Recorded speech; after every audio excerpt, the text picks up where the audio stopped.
वायु प्रदूषण पर निबंध।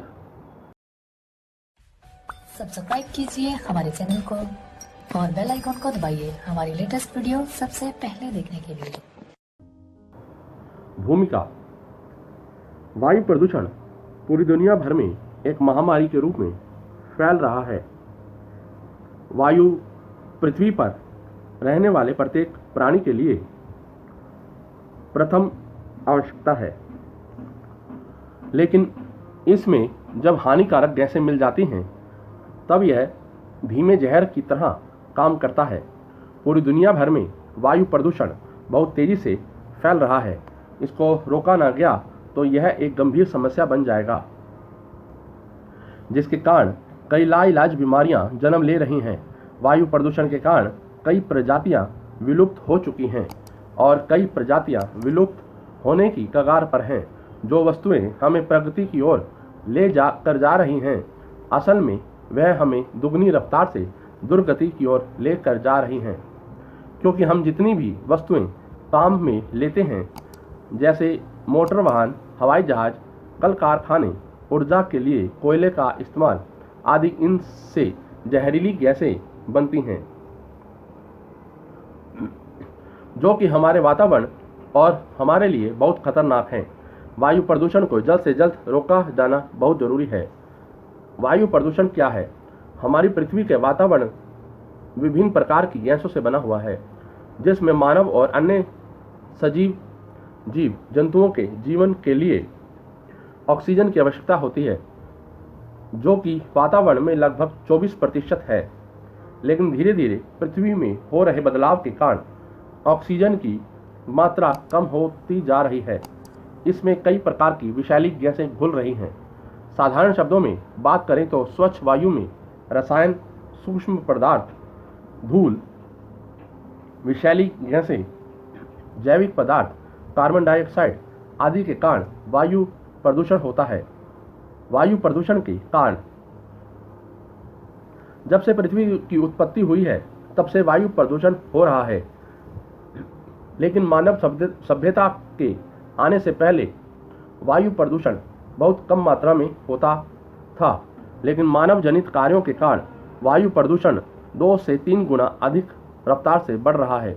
दुनिया के लगभग सभी देश वायु प्रदूषण की समस्या से ग्रसित हैं, लेकिन सबसे ज़्यादा चिंता का विषय हमारे भारत देश के लिए है, क्योंकि वायु प्रदूषण के मामले में दुनिया के 10 सबसे प्रदूषित शहर हमारे भारत देश में ही हैं, जिसके कारण हमारे देश के शहरों में जीना मुश्किल हो गया है। वायु प्रदूषण हमारे वातावरण में प्राकृतिक कारणों और मानव जनित कार्यों से उत्पन्न होता है, जिसको हमने विस्तार पूर्वक नीचे बताया है। वायु प्रदूषण के प्राकृतिक कारण। नंबर 1, ज्वालामुखी का फटना। हमारी पृथ्वी पर बहुत सारे ज्वालामुखी हैं जो कि समय समय पर फटते रहते हैं और उनसे जहरीली गैस से और लावा निकलता रहता है, जिसके कारण वायु प्रदूषण में बढ़ोतरी होती रहती है। हाल ही में अभी इंडोनेशिया में एक ज्वालामुखी फटा था, जिसका धूल का गुबार करीब 4000 मीटर तक फैल गया था, जिससे वहां के आसपास की वनस्पति और जीव जंतु समाप्त हो गए थे और इसके कारण करीब 1400 लोग मारे गए थे। नंबर 2, जंगल में आग लगना। पृथ्वी पर बहुत से बड़े बड़े जंगल हैं, जिनमें बहुत से पेड़ पौधे और वनस्पतियां हैं, जिनके कारण जंगलों में बहुत सी जलाऊ लकड़ी पाई जाती है। यह थोड़ी सी आग की चिंगारी से जलने लग जाती है। ज़्यादातर गर्मियों में जंगलों में आग लगती है, जिसके कारण पूरा जंगल जलने लग जाता है, जिससे अधिक मात्रा में धुआं उत्पन्न होता है, जिससे वायु प्रदूषण होता है। नंबर 3, धूल उड़ना। हमारे वातावरण में हर समय धूल मिट्टी उड़ती रहती है।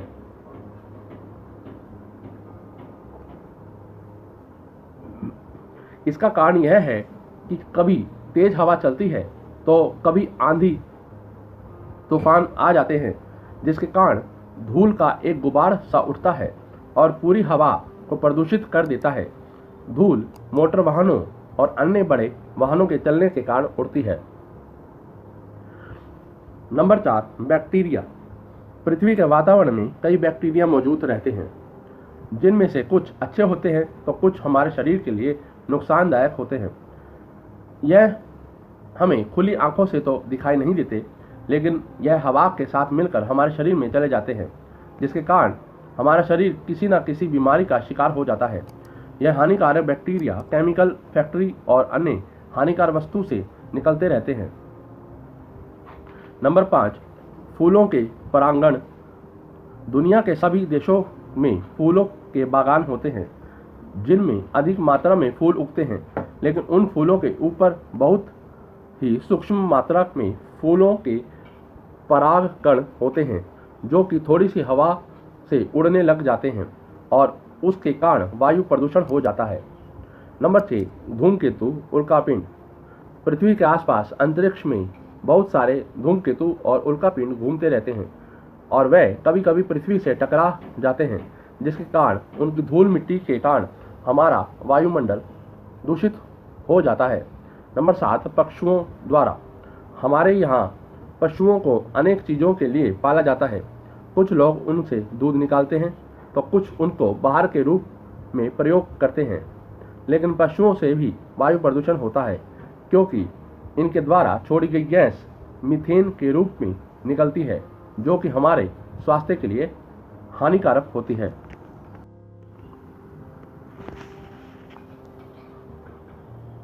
मानव द्वारा निर्मित वायु प्रदूषण। नंबर 1, उद्योग धंधे, कल कारखाने। बड़े उद्योग धंधे और कल कारखाने किसी भी देश के लिए बहुत ज़रूरी हैं, लेकिन इन्हीं कारखानों के कारण दिन प्रतिदिन हमारा वायुमंडल प्रदूषित हो रहा है, क्योंकि इन कारखानों में से धुएं के साथ साथ हानिकारक गैसें भी निकलती हैं, जो कि पूरे वातावरण को प्रदूषित करती हैं। बड़े उद्योगों में रासायनिक केमिकल और कोयले का इस्तेमाल किया जाता है। दोनों ही हमारे वातावरण के लिए हानिकारक हैं। इन उद्योगों के लिए कई बड़े कानून बनाए गए हैं, लेकिन सही से कानून का पालन नहीं होने के कारण वायु प्रदूषण दुगनी तेजी से फैल रहा है। नंबर 2, वनों की अंधाधुंध कटाई। वनों की अंधाधुंध कटाई के कारण अधिक मात्रा में वायु प्रदूषण, क्योंकि पेड़ पौधों द्वारा कार्बन डाइऑक्साइड अवशोषित कर ली जाती है और बदले में ऑक्सीजन छोड़ी जाती है, लेकिन पेड़ों की संख्या कम होने के कारण कार्बन डाइऑक्साइड की मात्रा वातावरण में बढ़ती जा रही है। इसका मुख्य कारण है कि हम तेजी से वनों को काट रहे हैं, लेकिन उतनी तेजी से पेड़ पौधे लगा नहीं रहे। इसी कारण पृथ्वी का तापमान भी बढ़ रहा है और पूरे वातावरण में बदलाव आ रहे हैं। नंबर 3, जनसंख्या वृद्धि। वायु प्रदूषण का मुख्य कारण जनसंख्या वृद्धि भी है, क्योंकि जनसंख्या वृद्धि के कारण दिन प्रतिदिन ऑक्सीजन की मात्रा का उपयोग अधिक मात्रा में हो रहा है और कार्बन डाइऑक्साइड अधिक मात्रा में उत्पन्न हो रही है। बढ़ती हुई जनसंख्या की जरूरतें पूरी करने के लिए अधिक संसाधनों की भी जरूरत पड़ती है, जिनके कारण भी वायु प्रदूषण बढ़ रहा है। नंबर 4, पराली जलाना। फसल काटने के बाद खेत में फसल के डंठल बच जाते हैं, जिनको किसानों द्वारा जलाया जाता है और सभी देशों में खेत अधिक मात्रा में होती है। और हमारे भारत देश की बात करें तो हमारा देश कृषि प्रधान देश है, जहाँ पर ज़्यादातर किसान लोग ही रहते हैं। इसलिए अधिक मात्रा में खेतों में डंठल बच जाते हैं, जिनको जलाए जाने से वायु में धुएं का गुबार छा जाता है, जिसके कारण लोगों को सांस लेने में और दिखाई देने में दिक्कत होने लग जाती है। इसका उदाहरण हम दिल्ली राज्य से ले सकते हैं, जहां पर हर साल नवंबर-दिसंबर माह में पड़ोसी राज्यों में पराली जलाए जाने के कारण वायु प्रदूषण की मात्रा बहुत अधिक बढ़ जाती है। यह मात्रा इतनी ज़्यादा अधिक होती है कि किसी भी स्वस्थ व्यक्ति को बीमार कर सकती है। वायु प्रदूषण की मात्रा AQI में मापी जाती है, जो कि 0 से 50 AQI तक अच्छी मानी जाती है, लेकिन दिल्ली में इसकी मात्रा 400 AQI से भी अधिक चली जाती है, जो कि बहुत ही हानिकारक होती है। नंबर 5, मोटर वाहन। जितनी ज़्यादा जनसंख्या की वृद्धि हो रही है, उसी प्रकार से लोगों की विलासिता की चीज़ों में भी रुचि बढ़ती जा रही है। लोग दिन प्रतिदिन नए वाहन खरीद रहे हैं, जिसके कारण वाहनों से निकलने वाला धुआं स्वच्छ हवा में घुलता है और उसे प्रदूषित कर देता है। नंबर 6, परमाणु परीक्षण। पूरी दुनिया में प्रत्येक देश अपनी शक्ति का प्रदर्शन करने के लिए परमाणु परीक्षण कर रहा है, जिसके कारण जहरीले तत्व हवा में घुल रहे हैं। हवा के साथ साथ परमाणु बम से पूरा वातावरण नष्ट हो रहा है। इसे हम एक उदाहरण के तहत समझ सकते हैं। जब दूसरे विश्व युद्ध के समय अमेरिका ने नागासाकी नाम की जगह पर परमाणु बम गिराया था, तो वहां पर जिंदगी का नामो निशान मिट गया था, जिसका असर आज भी देखने को मिलता है। वहां की हवा आज भी प्रदूषित है। नंबर 7, सूखा कचरा जलाना। प्रतिदिन घरों से सूखा और गीला कचरा निकलता है। सूखे कचरे को हम नादानी में जला देते हैं और सोचते हैं कि इससे क्या प्रदूषण होगा, लेकिन अगर करना की जाए तो दुनिया भर में बहुत सारे कार्य और उनमें से रोज अगर थोड़ा सा भी कचरा निकलता है तो वह एक साथ मिलाने पर बहुत अधिक हो जाता है और उसे जलाने पर प्रदूषण की मात्रा बढ़ जाती है। नंबर 8, मरे हुए मवेशी। हमें जगह जगह आवारा मरे हुए जानवर देखने को मिलते हैं, जिनसे भयंकर बदबू आती रहती है और उनमें कई तरह के व्यक्तित्व उत्पन्न हो जाते हैं, जो कि पूरी हवा को प्रदूषित करते देते हैं। इसके कारण कई बीमारियां भी फैल जाती हैं। कभी कभी तो इनके कारण बहुत गंभीर बीमारियां हो जाती हैं। नंबर 9, रासायनिक पदार्थ। वर्तमान समय में सभी लोग रासायनिक पदार्थों से बनी हुई वस्तुओं का उपयोग करने लगे हैं। जिंदगी वस्तुओं में रासायनिक पदार्थों का उपयोग होता है, वह एक समय के बाद खराब होने लग जाती हैं और उनसे जहरीला पदार्थ निकलने लगता है, क्योंकि हवा में आसानी से घुल जाता है और पूरी हवा को प्रदूषित कर देता है। नंबर 10, धूम्रपान। पूरी दुनिया में धूम्रपान करने वालों की संख्या बहुत ज़्यादा है और दिन प्रतिदिन इनकी संख्या बढ़ती ही जा रही है, जिससे हमारे वातावरण की सोच व प्रदूषित हो रही है। नंबर 11, कीटनाशक। वर्तमान में किसानों द्वारा अच्छी फसल के लिए खेतों में कीटनाशकों का उपयोग किया जाने लगा है, जिसके कारण जब भी वे फसल पर कीटनाशकों का छिड़काव करते हैं तो हवा में कीटनाशक दवा बन जाती है और वह हवा को प्रदूषित कर देती है। नंबर 12, लकड़ी का अत्यधिक उपयोग। भारत में आज भी गांव में गैस का उपयोग नहीं किया जाता है और अधिक मात्रा में लकड़ी जलाई जाती है, जिसके कारण धुआं उत्पन्न होता है और यह हवा में घुलकर पूरी हवा को प्रदूषित कर देता है। हालांकि सरकार ने गांव में भी गैस पहुंचाने के लिए उज्ज्वला योजना प्रारंभ की है, लेकिन इस योजना का लाभ अभी कुछ लोग ही ले पाए हैं। नंबर 13, ताप ऊर्जा। बिजली बनाने के लिए आज भी कोयला सबसे सस्ता साधन है, लेकिन इसके कारण बहुत ज़्यादा प्रदूषण होता है। कोयला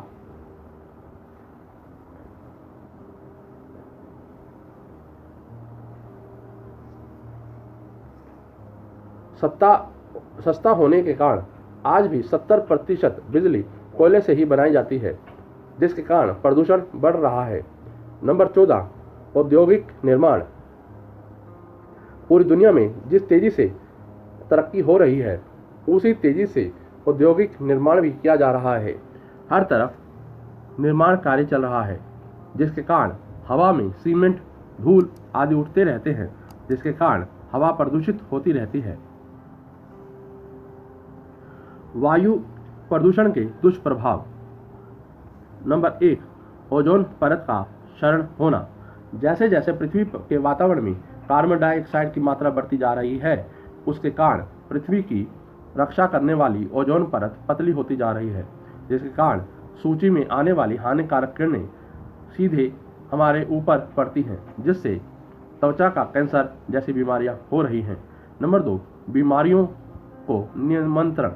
पृथ्वी पर रहने वाले सभी जीव जंतु और मनुष्य को स्वच्छता की आवश्यकता होती है।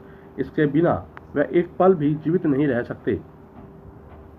अगर हवा प्रदूषित होगी तो इसके कारण अस्थमा, दमा, कैंसर, सिर दर्द, पेट की बीमारियां, एलर्जी, दिल की बीमारियां हो सकती हैं, जो कि हमारे स्वास्थ्य के लिए बहुत ज़्यादा हानिकारक हैं।